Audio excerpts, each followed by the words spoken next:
ये अर्थ है। हम सब इसी प्लैनेट में कहीं न कहीं रहते हैं। दोस्तों, ये वीडियो थोड़ा लंबी है, मगर यकीन मानिए ये वीडियो आपको बहुत पसंद आने वाली है, क्योंकि इस वीडियो में मैं आपको हम सब के अस्तित्व से परिचित कराने वाली हूँ। ये वीडियो उन सबको पसंद आएगी जिनको साइंस में इंटरेस्ट है और जो यूनिवर्स को और अच्छे से जानना चाहते हैं। तो इस वीडियो को अंत तक ज़रूर देखें और समझें कि हम असल में कितने बड़े या कितने छोटे हैं। सबसे पहले बात करते हैं अपने सबसे नज़दीकी कॉस्मिक नेबर मून के बारे में।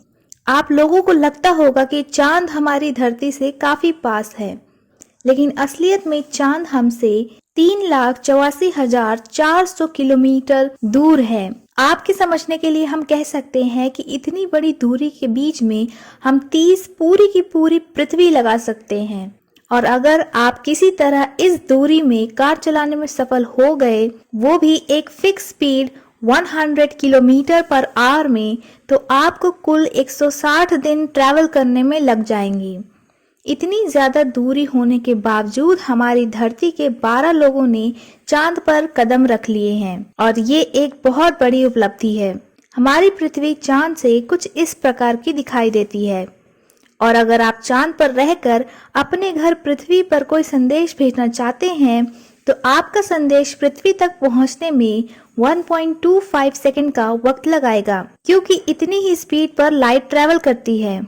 यह फोटो मार्स से ली गई है, और वो जो छोटा सा डॉट आपको दिख रहा है वो पृथ्वी है। हमारी पृथ्वी इतनी छोटी मार्स की सतह से दिखाई देती है। मार्स हमारी पृथ्वी से करीब 225 मिलियन किलोमीटर दूर स्थित है, और यह दूरी ज्यादा से ज्यादा 401 मिलियन किलोमीटर और बढ़ सकती है, क्योंकि सारे ग्रह एक एलिप्टिकल ऑर्बिट में सूरज के चारों तरफ घूमते हैं, जिससे ग्रहों के बीच की दूरियां कम ज्यादा होती रहती हैं। तो अगर कोई इंसान मार्स पर खड़ा है तो वो करीब 986 गुना और दूर होगा उस एस्ट्रोनॉट से जो कि मून पर खड़ा है। मार्स से पृथ्वी पर संदेश भेजने में करीब 2.50 सेकंड्स का वक्त लगना चाहिए, पर ऐसा नहीं होता। वो मैसेज 20 मिनट तक इधर उधर घूमता रहता है, तो किसी इमरजेंसी में तुरंत पृथ्वी तक मैसेज पहुंचाना नामुमकिन साबित हो जाता है।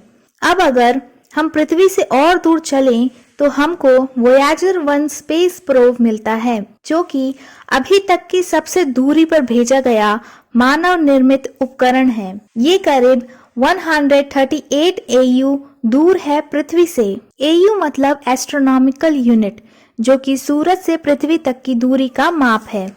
मतलब जितना सूरज पृथ्वी से दूर है, उससे 138 टाइम्स दूर वोयाजर 1 स्थित है।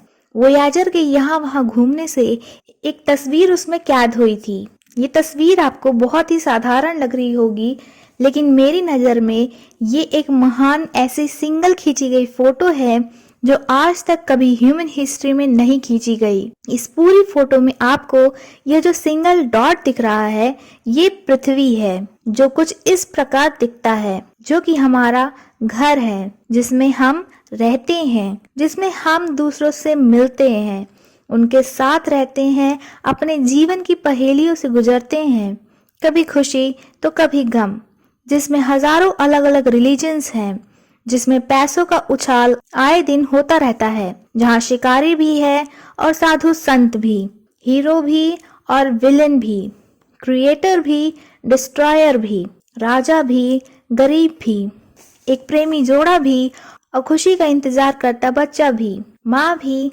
पिता भी, आविष्कारक भी और शोधकर्ता भी, आदर्शों वाला टीचर भी और एक करप्ट राजनेता भी, सुपरस्टार भी और सुप्रीम लीडर भी, और हर एक संत और पापी भी जो आज तक हमारे इतिहास में दर्ज है। ये सब यहाँ रहते हैं, आकाश में फैले धूल के कणों से बने इस जगह में। वोयाजर 1 अभी 17 किलोमीटर पर सेकंड की रफ्तार से अपना सफर तय कर रहा है, लेकिन इतनी ज्यादा स्पीड के बावजूद वो इतना सक्षम नहीं है कि अगले 30,000 सालों तक हमारे सोलर सिस्टम से बाहर निकल पाए। अगर हम अपने सोलर सिस्टम से बाहर जाते भी हैं तो हमें अपने साथी इंटरस्टेलर नेबर्स मिलते हैं।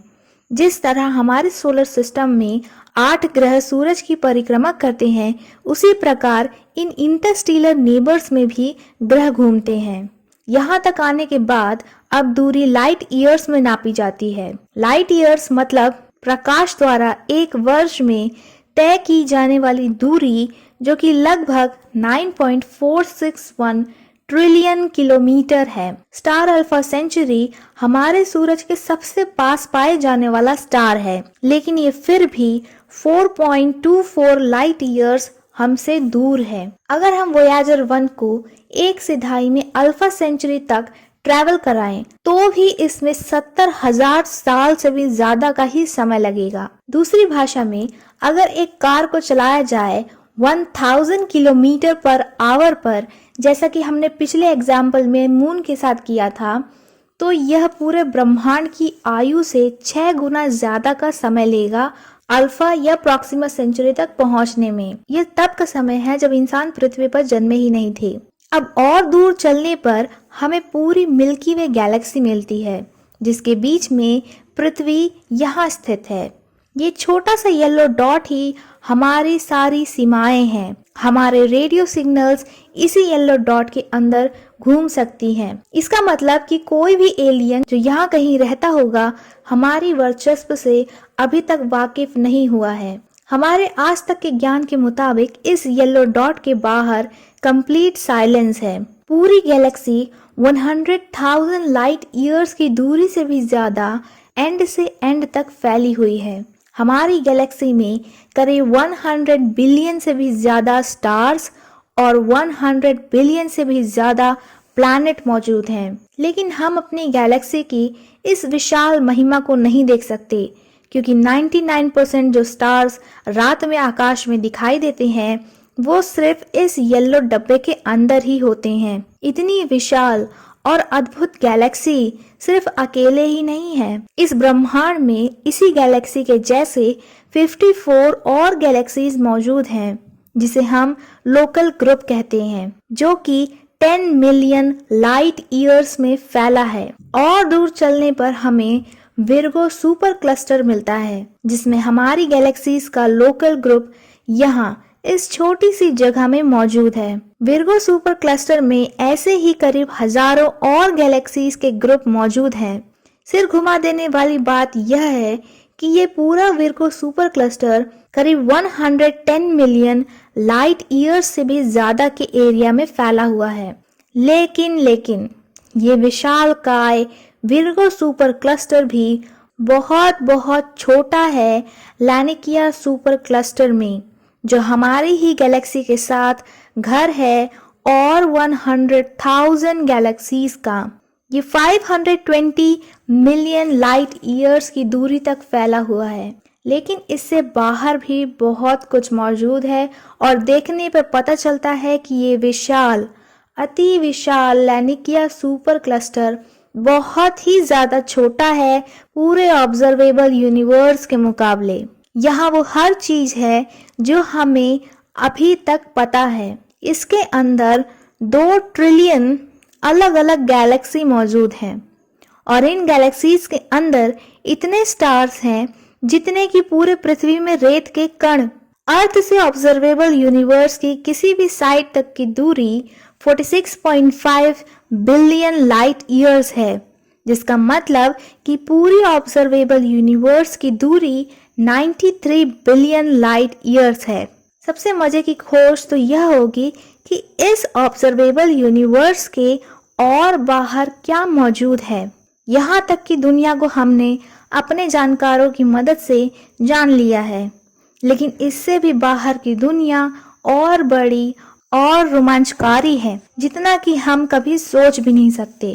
हमें सच में नहीं पता कि इससे और बाहर क्या क्या है, क्योंकि इन अविश्वसनीय जगहों से निकली लाइटों के पास इतना समय नहीं है कि वे हम तक यहाँ धरती तक पहुँच पाएं। और बहुत जगह तो ऐसी भी है जहाँ से निकली लाइट शायद कभी धरती तक पहुँच ही ना पाए, क्योंकि कुछ जगह ऐसी है जो लाइट की स्पीड से भी तेज हमारे यूनिवर्स से भी दूर जाती हो, जिसका मतलब उनकी लाइट्स इन्फानाइट टाइम से भी हमारी पृथ्वी तक कभी भी नहीं पहुंच पाएंगी। तो अगर धरती का अंत भी निकट आ जाए तो भी ऐसी अनगिनत ब्रह्मांड की जगहें बाकी होंगी जिसका पता शायद ही किसी को भविष्य में चल पाए। तो ऐसा बिल्कुल पॉसिबल है कि ये ऑब्जर्वेबल यूनिवर्स भी एक छोटा सा डॉट हो पूरे यूनिवर्स के मुकाबले। कॉस्मिक इन्फ्लेशन थ्योरी मतलब प्रारंभिक ब्रह्मांड में अंतरिक्ष के घातीय विस्तार का सिद्धांत, जो कि डॉक्टर एलन गुथ के द्वारा दी गई थी। उनके मुताबिक कॉस्मिक इन्फ्लेशन 1 सेकंड के 37वें भाग में होता है, जैसा बिग बैंग में हुआ था। साइंटिस्टों का मानना है कि अगर यूनिवर्स में किसी चीज की साइज का पता करना हो तो उसकी एज से स्पीड ऑफ लाइट को इनटू करके पता लगाया जा सकता है। तो इस हिसाब से पूरे यूनिवर्स का साइज आज के दिन करीब 150 सेक्सटिलियन टाइम्स बड़ा है ऑब्जर्वेबल यूनिवर्स से। ये नंबर कुछ इस प्रकार का दिखाई देता है। इतने सारे जीरोस के साथ अगर पूरे ऑब्जर्वेबल यूनिवर्स को इस बल्ब के जगह समझ लिया जाए तो आप इसमें सबसे पहले इसका साइज देखेंगे, लेकिन बाद में उसे और देखने पर आपको पता चलेगा कि इससे बाहर की दुनिया और बड़ी है। जैसे मान लीजिए प्लूटो, जो अब एक प्लैनेट नहीं है। सोचिए उसी लाइट बल्ब को कि वो प्लूटो के एकदम बीच में यहाँ है, लेकिन हम उस लाइट बल्ब के अंदर रहकर ये बिल्कुल नहीं जानते कि इस बल्ब के बाहर एक बहुत बड़ा प्लूटो जैसा प्लैनेट है। और यही बिल्कुल हमारी असली सिचुएशन, असली दुनिया से मिलती है। हम असलियत में बहुत ही छोटे हैं, बहुत ज़्यादा छोटे। पर कोई बात नहीं, हमारे पास यहाँ पृथ्वी पर भी ऐसी बहुत सारी चीज़ें हैं जो डिस्कवर करना अभी बाकी है। तो आज की हमारी यूनिवर्स के ऊपर बनी वीडियो आपको कैसी लगी कमेंट करके ज़रूर बताएं।